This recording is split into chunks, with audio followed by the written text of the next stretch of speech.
ওইখানেও না without reference, মানে কেউ যদি কাউকে না রেফার করে যে হ্যাঁ তুমি ওকে চাকরি দাও, তুমি ওকে কাজ দাও, তাহলে সেখানে কেউ রাখেই না।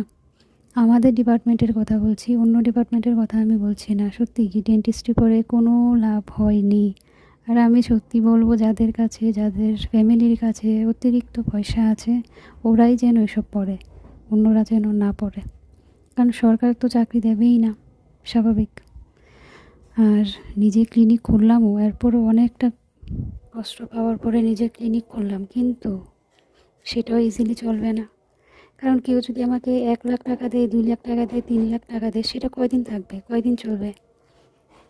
আমি প্রতি মাসে, মানে বেশি আমার কাছে সেরকম পেশেন্টও বেশি আসেনি, কারণ ওরা তো জানতেই পারছিল না, না। কারণ শহরে এতগুলো ক্লিনিক, ভালো ভালো ক্লিনিক, বড় বড় ক্লিনিক ছেড়ে কেন নতুন ক্লিনিক